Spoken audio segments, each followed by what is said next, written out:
Hi guys, and welcome to the quotient of powers video. Okay, so this is a lot like the product of powers where we have the same base here, but instead of multiplying, quotient means divide. So we've got the same base raised to various powers and we're dividing them, and that's going to turn into the base, and then the exponents we just subtract them. So let's look at our example just with the numbers here. So you have 7 to the 12th over 7 to the 4th.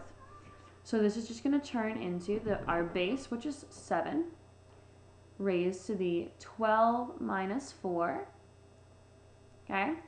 And that's going to give us just 7 to the 8th power. And that's all we do. That's as simple as we need to make it. And that's all for that one. Now, on number 2, this one's a little bit more complicated, right? We got some more stuff going on here in number 2. So we want to deal with these kinds of problems just one thing at a time. So first we're going to look at the numbers. All right, 4 and 3. We want to say, is there anything we can simplify there? And there isn't anything. We can't divide them by the same number at all. And so we're just going to leave them exactly as they are, with a 4 on the top and a 3 on the bottom. Okay, so now let's look at our A's. We've got a to the 8th on top and just an a on the bottom. Remember that a is a to the first power. There's kind of that invisible 1 right there. And so we're going to subtract these. We're going to do 8 minus 1, so that's a to the 7th. And because the bigger number is on top, that's going to stay on the top of our fraction. So we're going to have 4a to the 7th there.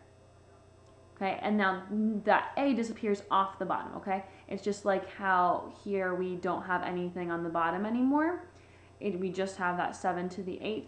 That's what just happened right here, the same thing, okay? So we did the subtraction, we got the 8 minus 1 is 7, and so we just leave that a to the 7th on the top there and don't put anything on the bottom. So now let's look at our b's.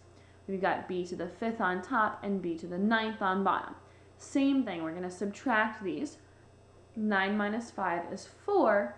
And because the 9, the bigger number, is on the bottom, that's going to go on the bottom of our fraction here. So we're going to put b to the 4th on the bottom of the fraction because the larger exponent was on the bottom. What's actually going on here is 5 minus 9 is negative 4, and we have to deal with a negative exponent. And you can go and watch the video on that as well. But this is just an easier way to think of it than having to kind of go through the negative exponent step. Okay? So our final answer would be 4a to the 7th over 3b to the 4th. And that's as simple as we can go because we can't, these have different bases and so we cannot combine them.